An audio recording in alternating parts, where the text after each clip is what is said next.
Okay, so another thing you've got to learn to do safely is limbing. So it's fairly straightforward and there's a few rules to avoid getting injured. You mostly want to start at the bottom of the tree and work your way up.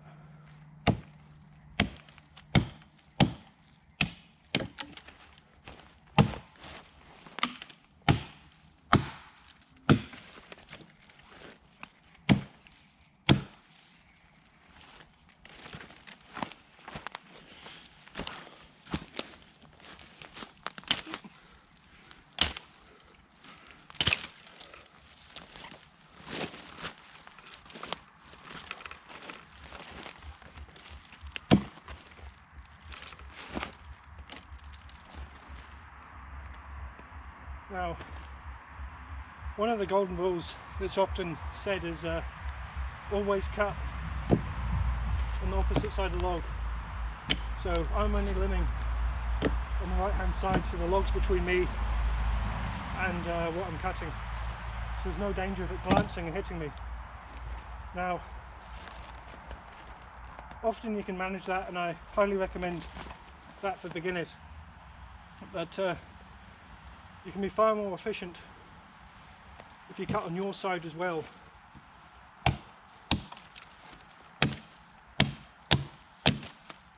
You notice though, I'm keeping my hand halfway up the handle, using short powerful cuts. I'm not wildly swinging because that will come into your leg. It's also important to control direction of cut, so rather than swinging down and just following an arc, I'm actually changing the arc of my swing. So it starts off going in a curved, and I'm pushing down as well. So it's kind of going down into the ground rather than just continuing in an arc into my leg. You can stand much safer as well.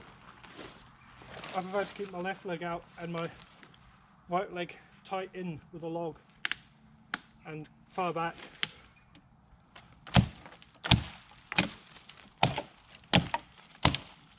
Now, before I get any comments saying this is stupidly dangerous, I will remind you that one of the professional trades is timber hewing, and often with that they would flatten a surface on a log on the same side of the log they're standing on, and they like to cope with it by using technique and heavier axes, but you can too. But if you're just starting off, I recommend swapping to the other side of the log and using your axe left-handed.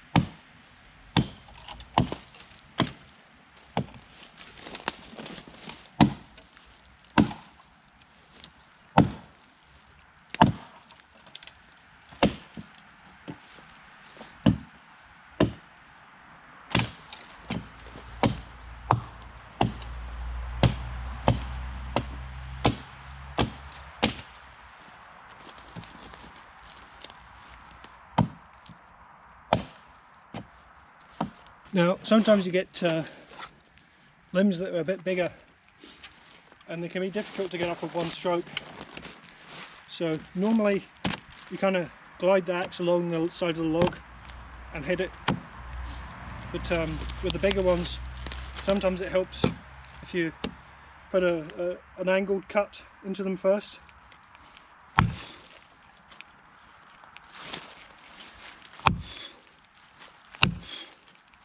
So that's kind of making a little mini chip there, which allows the axe to get in deeper. So, I mean, with the really big limbs, you can cut them like you would a normal log. But for most softwoods, that's all you really need to do. So, really it's a fairly basic operation. There's not much to it, but it's one of the more dangerous ones. Simply because you've got so much, your axe can get caught on when you're swinging it and redirect it. You've obviously got the danger of glances, and sometimes the branches when you cut them can do unpredictable things. But if you take your time and don't rush and make every cut precise and keeping an eye out for any dangers, it's reasonably safe to do. Anyway, I think that's about it.